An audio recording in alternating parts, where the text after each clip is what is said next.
Halo, Bapak Ibu yang dikasih Tuhan, mari di kesempatan pada hari ini sekali lagi kita akan merenungkan makna Paskah untuk kita.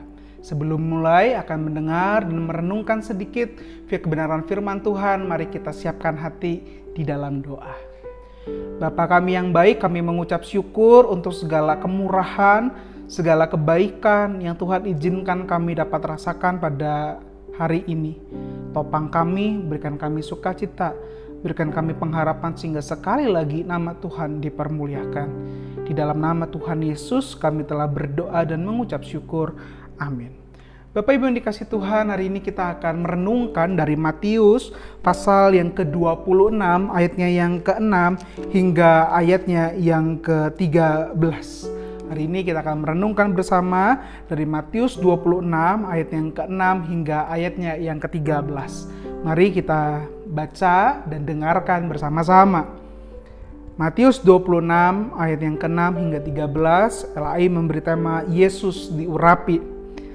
Ketika Yesus berada di Betania di rumah Simon si Kusta, datanglah seorang perempuan kepadanya membawa sebuah buli-buli pualam berisi minyak wangi yang mahal. Minyak itu dicurahkannya ke atas kepala Yesus yang sedang duduk makan. Melihat itu murid-murid gusar dan berkata, "Untuk apa pemborosan ini? Sebab minyak itu dapat dijual dengan mahal dan uangnya dapat diberikan kepada orang-orang miskin."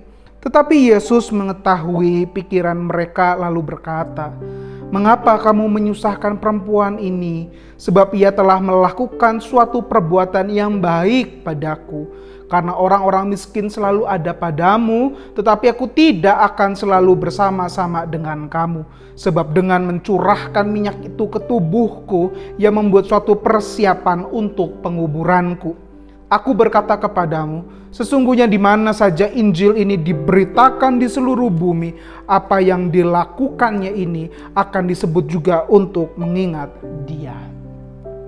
Bapak Ibu yang dikasih Tuhan, mari kita memulai renungan Prapaskah ini dengan seorang yang sungguh-sungguh memahami arti penderitaan Tuhan Yesus, yaitu seorang perempuan yang kita ketahui namanya yaitu Maria. Rasanya saudara Marta dan Lazarus. Mengapa ia paling memahami penderitaan Tuhan Yesus? Jika kita lihat di pasal yang sama, ayatnya yang kedua, di sana Yesus sempat berkata, "Kamu tahu bahwa 2 hari lagi akan dirayakan Paskah. Maka anak manusia akan diserahkan untuk disalibkan." Seakan Tuhan Yesus baru saja mengungkapkan kalimat perpisahannya kepada murid-muridnya, kepada orang yang mendengar perkataan itu. Anak manusia akan diserahkan untuk disalibkan. Perkataan ini keras, menyedihkan bagi Maria, dan minyak narwastu jadi hadiah perpisahan dari Maria kepada orang yang paling ia kasihi. Minyak itu memang mahal, minyak itu memang berharga.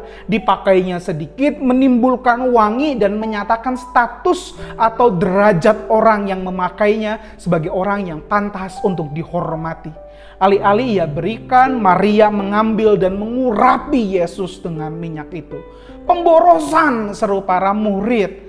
Tapi perhatikan, Yesus memandangnya sebagai persembahan kasih dari seorang yang paling mengasihi Yesus.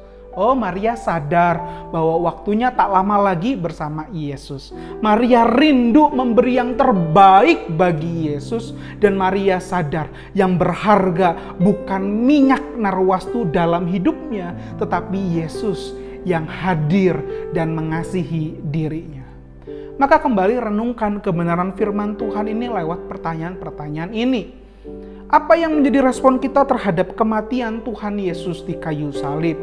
Sudahkah kita mempersembahkan yang terbaik bagi Yesus yang telah memberikan persembahan yang terbaik bagi kita?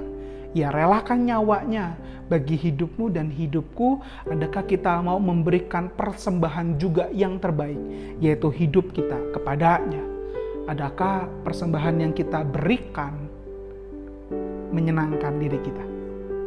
Mari lewat pertanyaan-pertanyaan itu renungkan sekali lagi apa yang menjadi respon kita mendengar tentang kematian Tuhan Yesus di kayu salib. Sudahkah saya memberikan persembahan yang terbaik bagi Yesus sama seperti dirinya yang mempersembahkan hidupnya bagi kita. Yang kedua, adakah persembahan yang kita berikan hanya menyenangkan diri kita sendiri? Mari kita ambil waktu, kita renungkan kembali pertanyaan ini.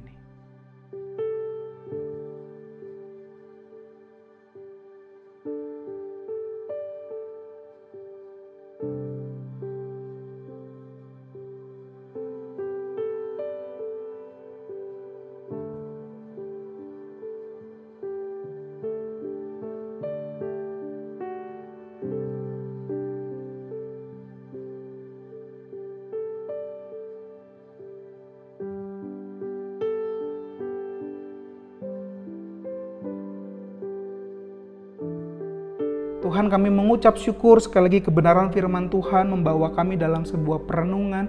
Kiranya sebentar lagi salib kematian Tuhan Yesus menggugah hati kami, bahwa ada satu pribadi yang paling mengasihi, paling mencintai, bahkan telah memberikan dirinya bagi hidup kami. Ajar kami Tuhan untuk terus memberikan persembahan yang terbaik, yang menyenangkan hati Tuhan, bukan yang menguntungkan kami. Bahkan persembahan itu, persembahan yang harum, yang berkenan, yaitu hidup kami untuk hidup sesuai dengan kasih Kristus. Tolong kami untuk mengasihi-Mu dengan jiwa, dengan pikiran, dengan kekuatan, bahkan terlebih dengan hati kami, sehingga kami dapat menyembah-Mu dalam roh dan kebenaran. Tolong kami, topang kami dalam menyambut Paskah di tahun ini. Di dalam nama Tuhan Yesus, Allah yang mengasihi kami berdoa dan mengucap syukur. Amin.